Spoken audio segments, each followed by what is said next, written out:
Hello again. It's People Come First, and we're talking about the last episode. We're talking about action, and we just happen to be talking about somebody's book. I won't hint at who that is. So this will be our last discussion of the series. But it's been fun, very informative. A book is coming out. Ooh, what was that? I'm going to pass it off, talking about action, to the person who wrote it the best, John Chappelear. Hop in, John. Thanks, Terry. Let me take some action here and step right up. When you write a book, or at least that's what Putnam asked me when they put a book proposal in for them to publish the book. They ask you to write a book plan, and one of the questions is, what's the differentiator between you and every other self-help business type guru book that's out there? And I said that to me, the biggest difference was I am actually asking you to do something with the information that's in the book, rather than just, here's a bunch of information. It's nice to sharpen the saw and it's nice to do first things first, but what are you supposed to do when you finish reading the book? So really what I tried to do was create a book that had bookends. You had to be willing to get started, and you had to do something at the end of the book to actually make some change happen. So that's the biggest issue for me, is that I've showed up in people's offices who have hired me, and I'm sitting in the president's office and, oh, I got a copy of your book, just a second. And he'll turn around and he'll grab this book off the shelf and he'll bring it around and want me to sign it. And he opens it up and you can hear the binding cracking open. I mean, it's never been opened before. So it's a wonderful concept. It's wonderful to feel loving and forgiving and grateful and willing and all these other things. But unless you're actually going to do something with the information, once again, we talked about this before, the accumulation of information is a wonderful thing. It just doesn't do anything but give you a warm, fuzzy feeling, because it actually requires action on the information and knowledge that you have to create any kind of change.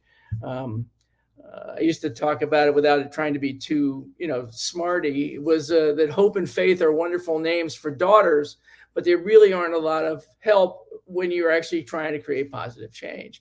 That requires action. And so, I mean, it really isn't any more complicated than that. I guess for me, the most important thing is to take the action to a point where it makes sense for you as a person that wants to create change. What does it take for you to move from here to there? One of the questions I ask people is, well, how do you feel on a daily basis on a scale of 1 to 10? And, whatever they say, 6, 8, 3, whatever it might be. My question then is, okay, well, what will it take to move up one number? If you're a 4, what will it take to get to a 5? Not to a 10, but to a 5. Well, maybe if I just did this, or maybe if I just did that. And okay, well, let's start with that. I remember a woman in a conference I did in the Middle East once, who came in the workshop the next morning and said, I'm very upset with you. And I said, why would that be? And she said, well, you got me up out of bed at 4:30 this morning. I was like, well, I'm sorry. She said, well, I normally get up, I normally want to get up at 4:30, but I usually roll over and go back to sleep and don't get up at 4:30. But this morning I heard you talking about, in my head, I heard you talking about taking action to create change. And so you made me get up, you made me go to the gym, you made me work out. I got a nice breakfast. I got to work early. I got all my work done. And so now here I am in the workshop feeling very resentful about the fact that I had to get up at 4:30 this morning. And, so it's one of those paradoxes in life, is that we really don't want to do these things. Call friends. You won't feel disconnected. Yeah, but picking up that phone and calling somebody makes the phone feel like a 10,000 pound piece of equipment in your pocket that you just can't pull out. So the thing I've learned is that if it causes me distress to take this kind of an action, then that's the action that needs to move to the top of my list. It's the thing that I dread the most, is the thing I probably need to do the most, because that seems to be what's happened my entire life with creating change. It's the things I fought against the most, the things that I felt most uncomfortable trying. When I do that, it's amazing how much easier things get. So take action, life changes. Don't take action, then you're, like Dusty Springfield said, you're just wishing and hoping. Point on, point on. Action is a very small word, just 6 letters, but it's massive in its concept, in its relations to, people doing their success, their not success, depressive actions. There's just a lot of emphasis in current society around action. Take action now and all of this kind of stuff. I'd like to hear from the behavioral scientist on the team what action is relevant in this conversation. Jenny Langford. Thank you, Terry. Thank you, John. So when I think of action, I think reclaiming your power, because upon that moment when you did take action, you were probably considering all of the things that were outside of yourself. And it's so easy for all of us to get stuck in that victim mentality. You're focusing on other people and other people's choices and decisions. And truth is that we are the creators of our own lives. And we have influence. Whatever the situation, however other people choose or act or behave, we also have a choice and we can act. That does not mean that it's always easy. And I absolutely know what it feels like to feel stuck. And something that happens to me when I feel stuck is that I will start wondering, why am I feeling stuck? And I will be overanalyzing the situation. So if anyone listening is in that place, I encourage you to just lift your eyes and consider just 3 things that you can take action on right now. Because just the power of stepping into choice is going to give you that experience of moving forward. And it really is one step at the time. As a behavioral scientist, something that comes up is there are 3 elements to taking action. First of all, there's some set of tools that we need to act.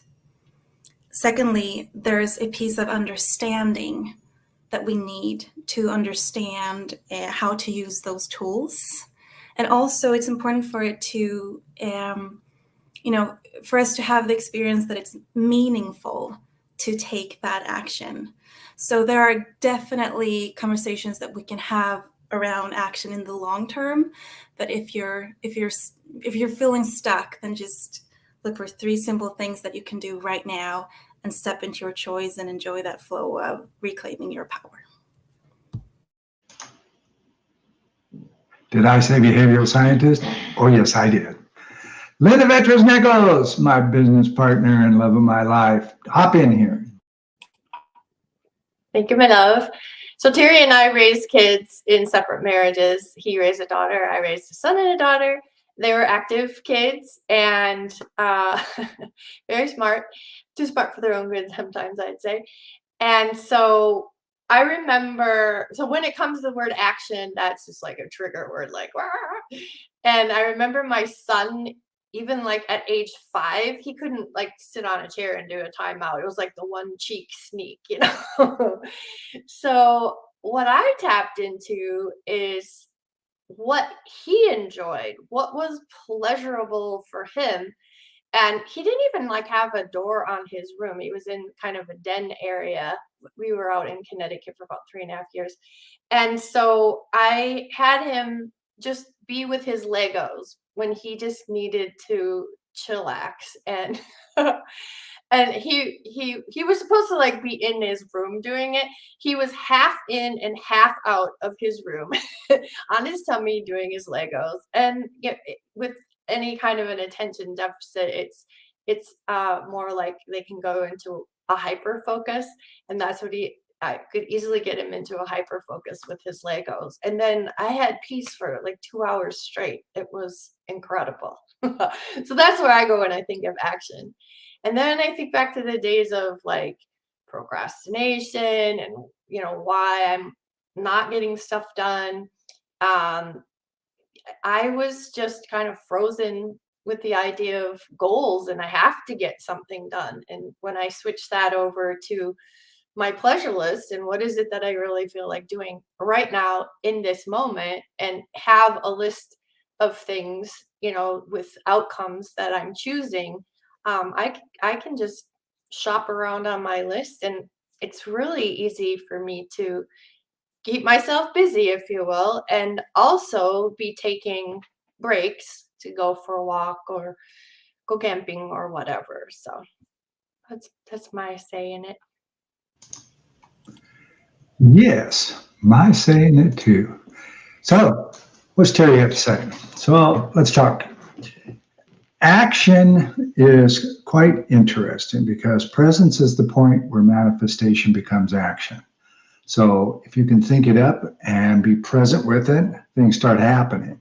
Now, what's manifestation? Doesn't mean it goes pop and all of a sudden, your new corporation is 100 times bigger or anything like that. It has nothing to do with that. Manifestation is to bring to light, to let you see what it is that you're searching for. And when you're present, you take away the angst of the past and the anxiety of the future. And all there is right here, right now. And when you do that, taking action really shifts because you remove that angst from the past and the anxiety from the future, and anything you do becomes action. And once you start the roll, you begin to walk, you take the step, as Confucius says, the longest journey starts with a single step. You can't get to the top of the stairs till you step on the first rung. So there's action is simply taking the action. That doesn't mean you all of a sudden put all of your time, energy, resources into creating this big thing that you just thought up. You take it into steps. You create a vision on the out there in the future without any dates attached to it, no goals, nothing like that. And now, what do I got to do to hit there? And what do I have to do before that? And before that? And before you know it, you've got these little action steps that keep getting bigger and bigger and bigger.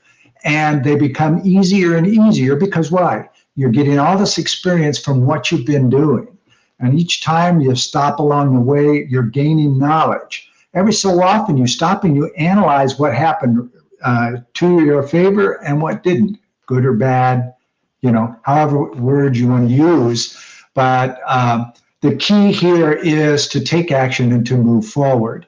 And I've taught on that on the stage a number of times, and it's a lot of fun. It's a super subject. And I'm going to pull it back to John now, because John has spoke from the stage also, as he talked about in both the U.S. and abroad, and some action steps that can move forward on that. John? Thanks, Terry. I think I'd just take it back to, where are you? Where do you want to be? This concept of manifestation is just, bringing something from here into the world.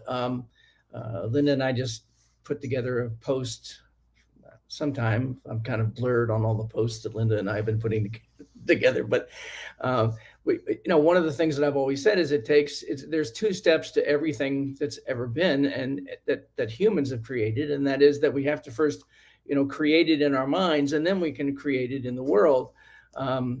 Anything from a paper airplane to, a huge building or a bridge. It all has to be conceptualized first and then manifested into reality. And so for me, as you were saying, there's a process you can take people through, and it requires the creation of the vision, and then it's sort of backing down, because the way in which you get things done is you sort of imagine your vision, and then you look at where you are today, and most people at that point then start planning how they want to get to the vision.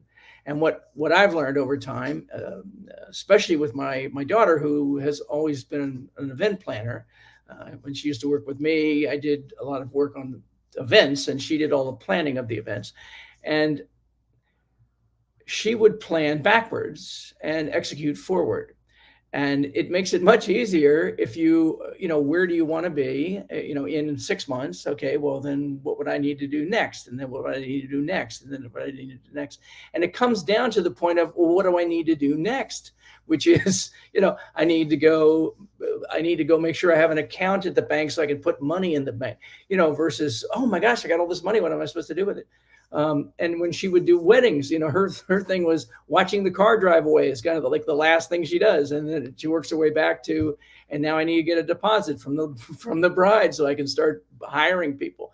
So and everything in between, it's simply a matter of, small changes practiced consistently create dramatic results. And that's all you need to do. Is, as Jenny was saying, it's not a monstrous step forward. It's simply what action are you taking today to move you from here to here, from 1 to 1.1 or 1.2 or 1.3. It doesn't have to be 1 to 8. And the unfortunate part is that's how we've been trained. The faster we get somewhere, the better we are. The more we make, the better we are. And I went through that whole process in the first 20 years of my career, which was, as long as I was ahead of you, I was successful. It didn't make any difference what kind of ahead of you I was, as long as it was a bigger house or a faster car or more money or nicer shoes or whatever it was, then I was doing well. And once I realized that it's not just action for the sake of action to move me forward, Scott Peck talks about the fact of the realization that you're becoming a more powerful and more fulfilled individual spiritually. And for me, if I'm doing that, then I'm moving forward. If every day I'm practicing something that makes life easier and more positive for me to deal with, I don't find myself in arguments that I don't need to be in. Don't find myself in stressful situations. I had a very stressful situation this morning, and the thing that saved me was the fact that I now developed, even though watching me from time to time on camera is a little hard to believe, I have basically a calm demeanor, but it was easier for me to be present for the situation and handle it in a calm way so that I could move forward, and nobody became more stressful because of the injection of me into the situation, which is how it used to be. Oh my God, here comes John. Let's see if we can figure out how to fix this, which I thought was great because, that's what it's supposed to be. I'm driving people towards success, and I'd rather have people pulling me towards success. Let's all get there together. Let's all move forward in a positive way. And when that can happen, action becomes exciting. It's not, oh my God, I got to what's the thing that we were talking about earlier about the get to and have to kind of thing. And it's those simple little phrases that really make a difference. It's like when I try to teach people the difference between criticism and feedback, and they say, well, what about constructive criticism? I was like, well, to me, constructive criticism is the word criticism with the word constructive in front of it. And that's all it is. It's just criticism with an extra word. So let's try and think of ways to change the way in which we react and deliver ourselves into situations that are more positive. And action will do that for you if practiced on a regular basis. Fantastic, as Zig Ziglar used to say. Again, there's a lot to be said about, on a previous episode, ladies and gentlemen, the book's coming out. We talked about get to versus have to and all those kinds of things. And I talked about, and I love talking about this because a gentleman at the University of Texas did this on a keynote street. He said, start your day out with a victory, make your bed and rejoice. You did something before any of the world has chance to get to you. Do something positive for yourself, just yourself. Make your bed, okay? Maybe you make your bed and then you brush your teeth this morning before you comb your hair, or rather than comb your hair and brush your teeth. Who cares? It's a victory. It's a change. It's something to bring to yourself. It's all you. That's not selfish. That's serving you first. And Jenny likes to talk about that a lot, and I'd like to bring her in right now along that line. Jenny? Happy to add to your list. An advice that I give my clients is do not open your mailbox or your LinkedIn or your Facebook or Insta, wherever you are working, before you set your intention straight for your day. Because the moment that you open up social media and your mailbox, all of those messages and all of the intention of other people will be flooding in. And we get to begin, like you say, Terry, the day with ourselves. And that very much tucks into what Linda was sharing, like the going from procrastination to your pleasure list. Oh my goodness, that's about knowing yourself. That's about knowing who you are and what you truly want. Because as long as we are, trying, let's use that in a lack, like the lack word, trying, as long as we try to take action in a direction that is not aligned with us, not aligned with our values or our own, purpose or our vision or whatever you want to call it, that's just not going to stick. It's not going to feel good. It's not sustainable. So we get to self-reflect, surround ourselves with people like yourself who supports you in knowing who you are and what you want, and who tells you to give yourself permission to go after what you want. And that's going to make taking action the joyous ride. Thank you. Spot on. Totally agree. Linda did a interview series and a book around stuck. And, when you really get into a stuck situation, I'm going to let Linda expand on it, but it's really relevant to just, okay, stop. Okay. Sometimes that emotionally, that's not too easy. Linda, won't you hop in? Thank you. When I very first started recording women and their stories, I was just talking to someone and I said, "Oh, I love your story. I'd love to record it. I don't know if I'd use it in a summit or something. Would that be okay too?" And she said, "Sure, either way." So then that happened about 3 times, and I realized that these 3 women in their stories were telling me about times that they felt stuck in their lives. And so I ended up collecting up 14 women ages like 16, so not even a woman yet, to 74, and did this summit on the word stuck. And it really was, they weren't stuck. They could all admit they never were stuck. They just super felt stuck. So yeah, and then we made a little mini book of that, and I kept going, and I got all these interviews, took 16 women and put together the book We Are One Woman and We Do Shine, Unity Without Uniformity, and then broke it into the smaller books, and Stuck is one of them. So yeah, so thanks for that, Lover. My pleasure, I assure you.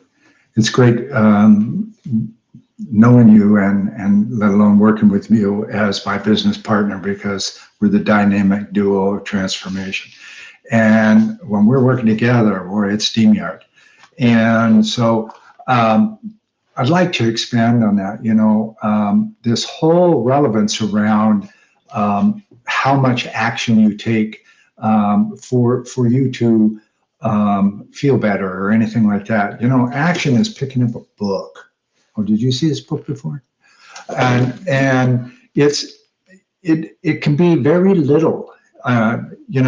Yes, taking action about changing a law that you no longer consider good in your community. That's a lot of action, but it's action.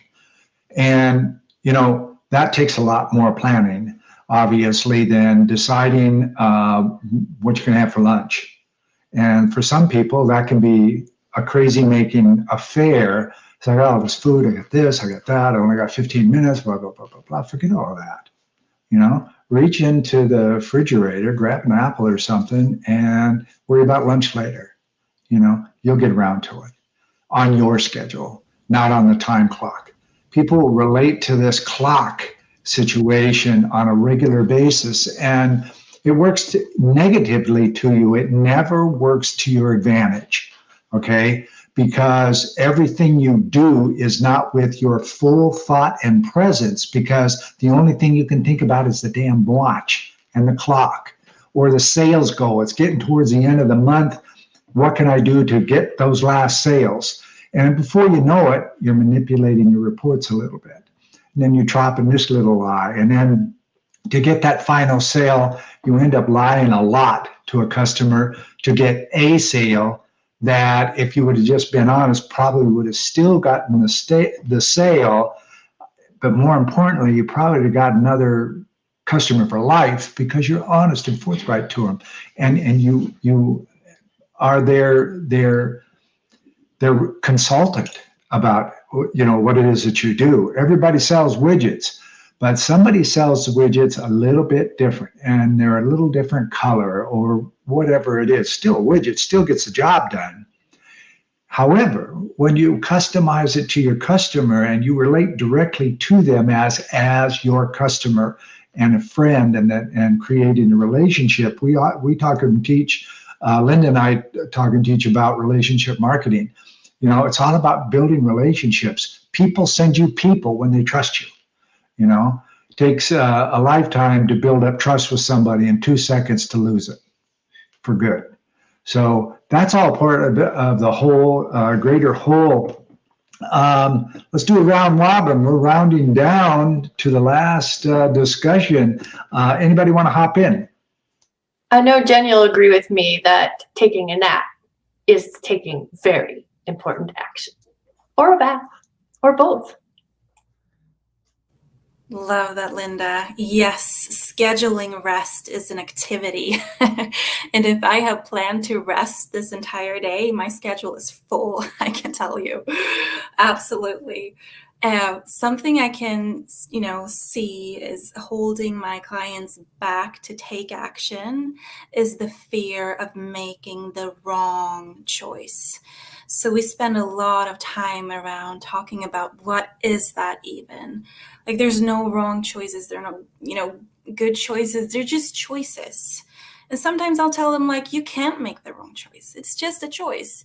And then the next day you get to evaluate and you get to make a new one. So there's that freedom of evaluating and seeking out that clarity and moving forward in a new way. We're just always free. So that's a very encouraging message. Loving it. Get to versus have to. There are no bad choices, no good choices, simply a choice. And you get to change your mind as you find out more information. I teach that regularly. Linda and I both do.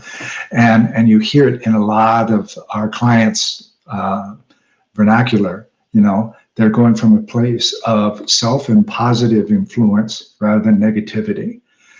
John?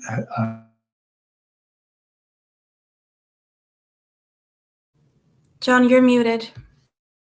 Thank you, Jenny.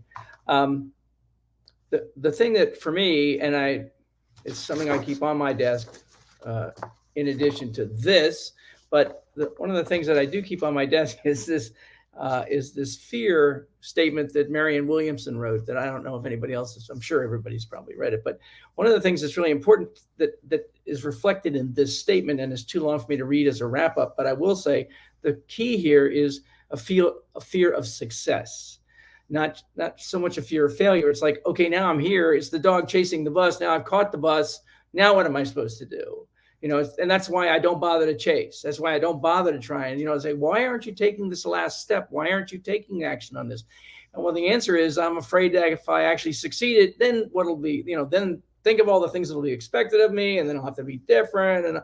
And the line that I like in here is, so we need to ask ourselves, who am I to be brilliant, gorgeous, talented, fabulous? And actually, who are you not to be those things? We should be those things. We should be brilliant, gorgeous, talented. And the thing is, to letting go of fear is the encouragement and welcoming of action. Without one, fearsome will hold us back, and action will move us forward. So let go of fear, pick up the action, and start moving to see how easily and quickly And effectively, your life can change just by taking small, consistent steps. Fantastic, as the old teacher said. Well, that's a wrap, ladies and gentlemen. 13 weeks of People Come First. I'm your host, Ambassador Terry 𝘖𝙗☞ along with my colleagues, Linda Vetras-Nichols, John Chappelear, and Jenny Langren. It has been our pleasure to speak on these various subjects with you over the past weeks. I've been dropping that a book's coming out. Yeah, it is. And you can read about it again. Certainly, you can go to my YouTube page and listen to anyone that you want. And we'd love your comments. You know, please drop them below in the comments here, and we'll get back to you on it. We follow them. It's very important for us to make sure that we answer any concerns that you may have had through the course of the series, as well as today's subject about action and what was discussed. And again, from all of us, thank you very much for listening, and we hope you enjoyed it. Bye for now.